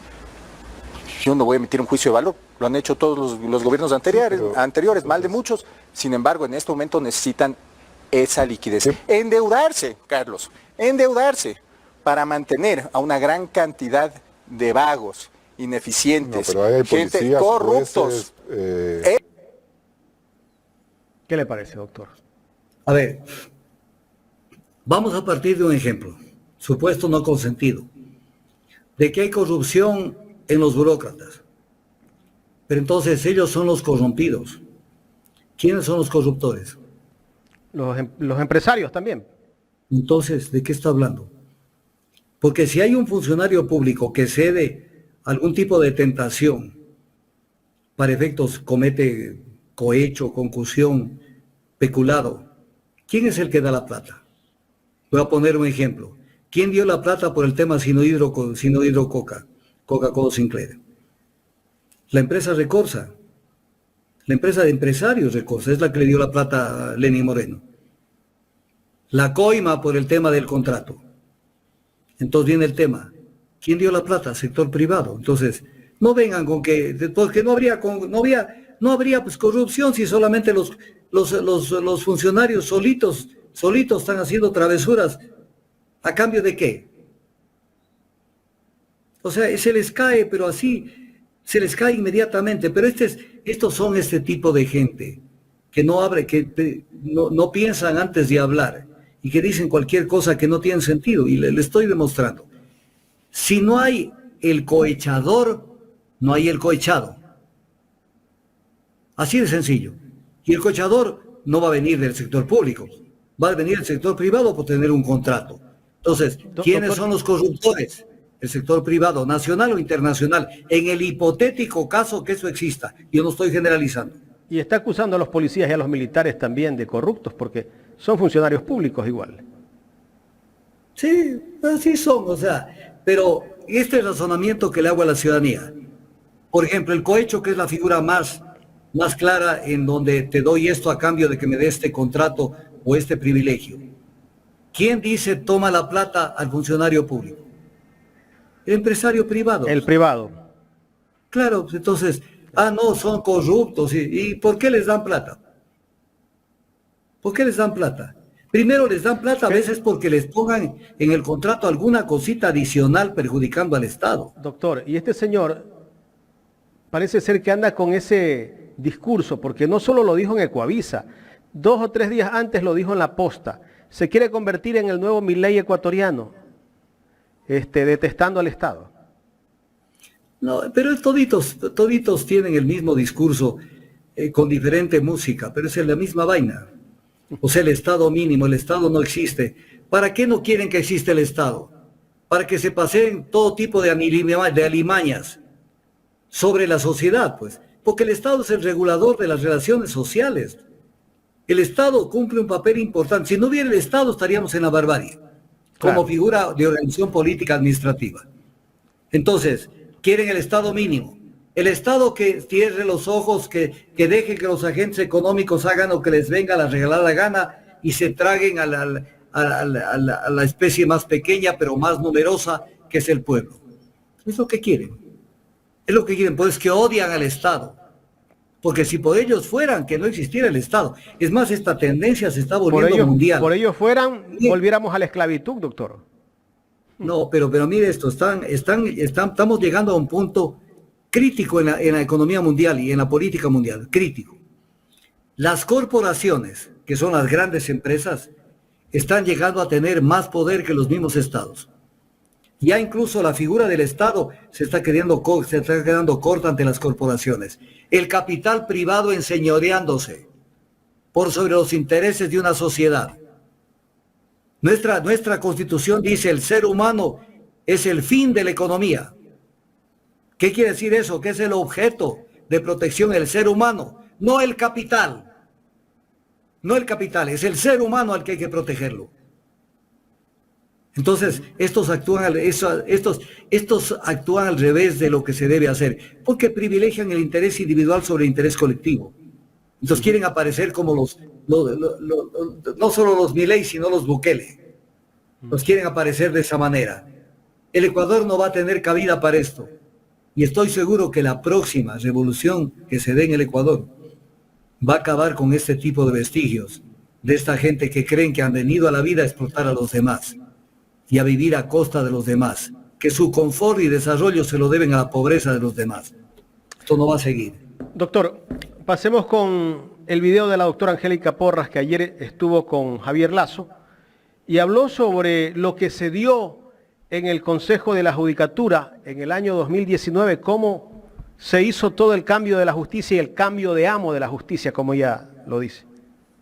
Entonces yo fui varias veces donde el doctor Trujillo a decirle, es que no podemos cambiar de amo en la justicia. Yo, obviamente, jamás diría que sus jueces eran modélicos, pero no se podía utilizar el Consejo de la Judicatura como arma de persecución y yo me negué a hacer la evaluación en esos términos que querían ser hechos por el doctor Julio César. Le voy a contar una cosa más. En el Consejo de la Judicatura se decía, uno de los vocales me dice, básicamente, deja de molestar. Y puede ser, utilizando estas palabras, la reina de los jueces de la sierra. Es más, podemos reconocerte también el oriente. Entonces, claro, para mí fue así como, esto es un cuento, esto es una farsa, y efectivamente hubo una ruptura dentro del Consejo de la Judicatura y Juan Pablo Albán y yo formamos una minoría y los otros 3 formaron una mayoría. Esto entrampó el Consejo de la Judicatura y el doctor Julio César a mí me llamó y me dijo que yo no estaba haciendo lo que me había pedido. Incluso me dijo, a ti no te voy a saludar. En una reunión que nos encontramos, él me dijo, básicamente, no, a ti no te saludo. Y yo, entonces... Bueno, ¿cómo se repartió toda la justicia en aquel entonces, doctor? Verá, es sencillito el tema. El Consejo de Participación Ciudadana y Control Social no tenía competencia para evaluar a los jueces de la Corte Nacional de Justicia, porque eso no estaba entre la competencia del Consejo. Entonces, el mismo día en que nombró el Consejo de Participación Ciudadana a su gusto y sabor, en el artículo 2 de esa resolución puso que ante el clamor ciudadano, ¿cuál es el clamor ciudadano? Lo que se le ocurría a Trujillo y a su combo. Claro. Ante el clamor ciudadano, que el Consejo de la Judicatura evalúe a los jueces de la Corte Nacional de Justicia. Una evaluación que no cabía, porque el sistema de... Es lo que dice la doctora Porras. Claro. Una renovación que no cabía, porque la renovación parcial de la Corte se da bajo otros conceptos jurídicos, otros conceptos diferentes, se renueva por tercios cada 3 años. Hicieron una evaluación de todos en un momento donde no se debía hacer porque la norma no lo permitía. Y para eso seleccionaron sentencias. Esto es importante lo que voy a decir. Seleccionaron sentencias para en base a las sentencias, entre comillas, evaluar a los que dictaron las sentencias. Entonces, llegaron a la conclusión de que 14 jueces y un número X de conjueces adicional debían salir. Y tenían que nombrarse nuevos dignatarios de la Corte, nuevos magistrados de la Corte Nacional de Justicia. Entonces viene el tema. Si consideraron que esas sentencias estaban mal dictadas, entonces se actuó hipócritamente ante el país. Porque si yo analizo una sentencia y de esa sentencia digo yo está mal dictada, entonces quiere decir que hay un usuario de la justicia que fue perjudicado por la sentencia. Y entonces eso no se llegó a transparentar. O sea, fue un análisis casa adentro y en reserva, que ni siquiera sabemos si lo hicieron o no. Porque la norma del Código Orgánico de la Función Judicial dice que si hay una sentencia que se ha dictado perjudicando a la gente, el Estado tiene que indemnizar. Entonces, mire esto que es gravísimo. Sacaron 14 jueces de la Corte Nacional, las 2/3 partes, diciendo que no habían dictado bien las sentencias. Pero no dijeron cuáles sentencias. Entonces, es un galimatías, porque entonces mucha gente de las cientos de sentencias que analizaron pudieron haber sido perjudicadas, pero se quedaron calladitos, hipócritas.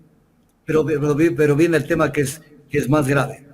Cuando hicieron el sorteo de las sentencias, sorteo entre comillas, que iban a analizar, no dejaron participar a la prensa, salvo estuvo solo Ecuavisa en ese sorteo. Mire usted el tema. Y luego comenzó la evaluación, y la evaluación le hicieron, esto es importante, la evaluación le hicieron un comité que tenía por encargo realizar la evaluación. cuando dice la norma jurídica que quienes debían hacer la evaluación eran los miembros del Consejo de la Judicatura, no un comité evaluador. Pero ya lo crearon y después solo le cambiaron la etiqueta, que ya no era comité evaluador, sino comité de apoyo. El comité que verdaderamente sacó a la gente eran los que entraban por la ventana donde estaba Ramiro García Falconi, estaba montonera de gente allí. Y con ellos se comieron las 2/3 partes de la Corte. Y ante eso protestó lo que cité temprano el relator de Naciones Unidas, sobre la evaluación, en donde el relator de Naciones Unidas claramente decía que ese tema estaba recontra mal hecho y que era un tema que no cabía. El relator de Naciones Unidas le dijo al ministro de Relaciones Exteriores del Ecuador que el proceso no se ajusta a estándares internacionales, el proceso de evaluación, y mencionó la falta de imparcialidad de los evaluadores. Y voy a explicar a qué se refiere con este tipo de cosas. Como un abogado en libre ejercicio, escúcheme bien esto es profundo lo que voy a decir, un abogado en libre ejercicio que permanentemente está yendo a las cortes, puede evaluar a los jueces y nombrar otros, ayudar a nombrar otros miembros. Los que llegan son cuerpitos agradecidos de ese juez, claro, de ese abogado. Y si mañana ese abogado participa en alguna de las causas, ese juez le va a entregar su vida, pues. Le va a decir en qué te tiene puedo que ser gratis. Y aquí estoy sentado por ti. Esto es lo que criticaron cuando habla de la imparcialidad el relator de Naciones Unidas y los metieron, pero hasta ahí no termina. La Corte Constitucional conoció el caso y se pronunció porque era inconstitucional la evaluación, porque se afectó la seguridad jurídica.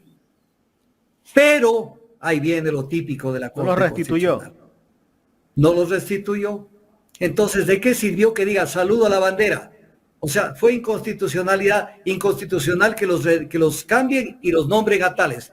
Pero sigan nomás los que entraron. En otras palabras, pero la sanción es válida. Sigan nomás los que entraron por la ventana. Es el Ecuador que vivimos, que tenemos. ¿Indemnizó a esos jueces? No sé si llegaron a indemnizarlos, pero si llegaron a indemnizarlos, esa indemnización le cuesta al pueblo. ¿Y a qué le importa al gobierno de Moreno, que es el que promovió todo esto con Trujillo? Doctor, y ahora sí quieren enjuiciar el objetivo final era captar las cortes. Ese era el objetivo final. Doctor, y ahora sí quieren enjuiciar al Consejo de la Judicatura, porque hay otro informe, ¿no? O sea, ese es el Ecuador que no cambia. Y ahí está el Partido Social Cristiano y ADN y gente buena o gente mala. Verá, cuando usted ve algo que huele a Corte de Justicias en el Ecuador, cuando usted ve algún tema, el que usted quiera, ahí está el Partido Social Cristiano. El que usted quiera. Ellos aprendieron esto de León Febres Cordero. Recuerde cuando nombraron a Corte de Justicia, la Corte Suprema de Justicia de ese entonces, que tenía potestad el Congreso Nacional de nombrarlo porque la norma constitucional era diferente de la actual. León Febres Cordero rodeó el Palacio de Justicia con tanques del ejército para no permitir la posesión de los jueces nombrados por el Congreso Nacional. Ellos saben, ellos a ratos no les interesa la presidencia, por eso ni siquiera ya tiempos que no se ve que pelean por la presidencia. Contraloría mandan ahí y Justicia. Le mandan a Javier Neira, le mandan a Cintia Viteri, le mandan al que sea, o apoyan a Noboa como hicieron ahora. Ellos, con tal de tener control sobre los órganos de control y ciertas instituciones, tienen el poder real. Tienen los jueces, tienen el poder real. Doctor, mañana... Es por eso que en 31 años de administración social cristiana no le han encontrado ningún problema a los 3 alcaldes de Guayaquil en el municipio. Ese es el problema que tenemos en el Ecuador. Ninguna observación de Contraloría ni nada. Tenemos una justicia administrativa, Contraloría General de Estado, y una justicia en general que actúa con dedicatoria. Entonces a todo el mundo le encuentran peros. A Churuchumbi este rato ya lo metieron en el baile. Esa es una dedicatoria.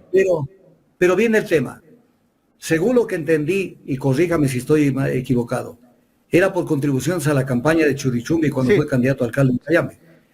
Y el $1.500.000 que daban que el pusieron, 5 o 10% ciertos empleados de... Pregunta a la fiscal general del Estado. y el $1.500.000 que dio la mafia albanesa, que dio para la candidatura de Lazo. Eso es mucho más de lo de Churuchumbi. ¿Dónde está la fiscal? Esa es la fiscal. Aquí veo las cosas y las agrando. Y acá las reduzco a la mínima expresión o las desaparezco. ¿Qué es esto? $1.500.000 metieron en insumos, en bienes, en cosas para la campaña. Eso está en el informe del caso León de Troya. Doctor, y entonces eso no existe. Y hay otros casos también. La misma asambleísta que regresó, Ana Galarza, acusada ¿de qué? De diezmo. Y ahora habla de impunidad. Ese es el Ecuador que tenemos que cambiarlo algún día. Tenemos que cambiarlo algún día porque como tienen el apoyo de los medios de comunicación que son los que lavan la imagen, maquillan a los que tienen que maquillar y aparecen como salvadores una cantidad de gente que no tienen nada de eso o que su historia es una historia plagada de errores o de perjuicios al Estado. Y entonces eso es lo que pasa en el Ecuador. Doctor, ¿algún otro tema? Tenemos el famoso tema del OCP, que es un tema de actualidad. ¿Por qué razón? Porque ya se llevaron en un atraco sin nombre, se llevaron un sobreprecio de 560 millones que debió costar el oleoducto, terminó costando 1.465 millones. Y alguien va a decir lo típico que dice Santos y su combo. Pero eso no es plata del Estado, es plata de privada. Pero se amortiza con las tarifas que le permiten cobrar a los usuarios del sistema. Entonces, ahí se amortiza la inversión. Incluso el mismo Estado es usuario del OCP. Entonces es importante ver el gran perjuicio, el gran negociado que hubo en el Ecuador con el tema del OCP y que ahora quieren perennizarlo nuevamente, porque eso genera réditos. Pero es un tema, y ahí se lo dejo al tema, es un tema que por el tiempo, yo le calculo una hora. ¿Para la próxima semana? No, esperemos un ratito. La próxima semana tendremos otros temas. Yo le invito, o me dice después de que termine la entrevista, nos ponemos de acuerdo. Creo que debemos hacer un programa especial sobre el tema del OCP. Amerita.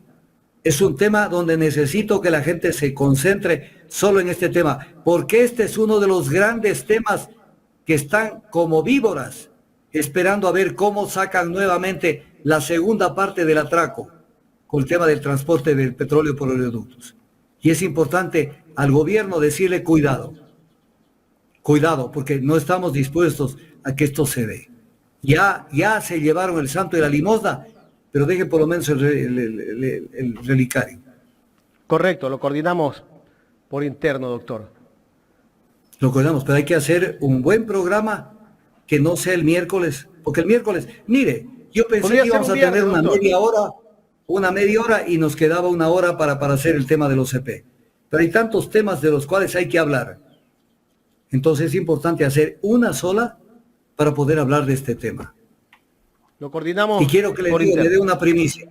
La primera vez que denuncié el tema del OCP, porque no es un tema de ahora, lo denuncié en los inicios de la década del 2000, siendo periodista, no recuerdo si de Teleamazonas o de Gama Visión, no sé, no me acuerdo.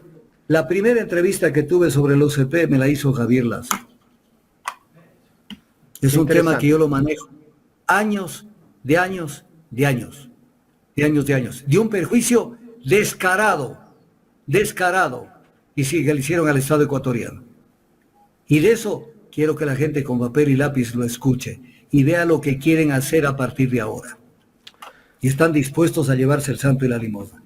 Así es que hablamos y usted me dice para cuándo, pero correcto. Pero esto hay que hacerlo rápido, porque el tiempo camina y lo vamos a coordinar. Fenece en enero. Y de pronto hacemos el programa cuando ya han firmado la renovación. Correcto. Doctor, muchísimas gracias. No, a ustedes gracias por darnos la tribuna para poderle decir al pueblo esto. Yo no gano absolutamente nada. Yo estoy pagando la formación académica que tuve, el conocimiento y experiencia que alcancé en el sector privado, público, nacional e internacional. porque yo bien me pude haber dedicado a otro tipo de actividades y con el conocimiento que tengo más bien a defenderlos del otro lado. Pero creo que los ecuatorianos lo que conocemos tenemos que ponerlo al servicio de la patria para tener mejores días y no tener lo que tenemos, porque es una vergüenza que el Ecuador haya escogido gobiernos como el de Moreno, el de Lazo, y este que vamos viendo que no pega una y que nos va a querer vender la idea de que la solución esté, que la calentura esté en las sábanas. Entonces, hay que hablar de estos temas y que la gente se comprometa con la defensa del país, porque lo que sembramos hoy, lo cosechamos mañana. No pensemos cosechar arroz, maíz, lo que sea, si no hemos sembrado. Si hemos sembrado cizaña, no podemos cosechar lo que no hemos sembrado. Entonces tenemos que crear educación política para que la gente no siga cometiendo los mismos errores. Así es que, gracias por la entrevista, Jaime. Que Dios los bendiga a todos los que se han conectado y en corto nos vemos para coordinar esto que Correcto. Para mí es importante. Esto es muy importante porque estamos preocupados de otras cosas y el tema del oleoducto es importante que lo analicemos. Gracias, doctor.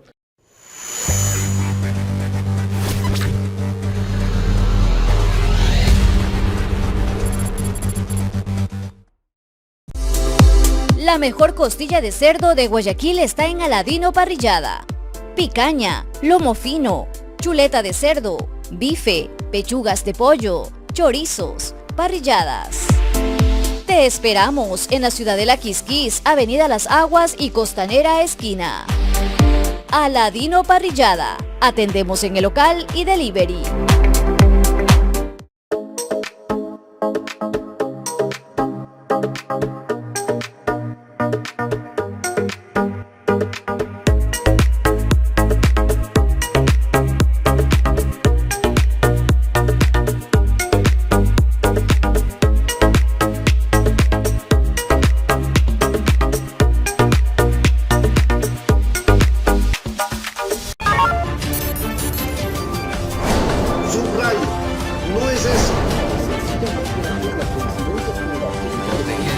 Pelearemos, pero eso quería llegar. Y que nos niegan, hay todo.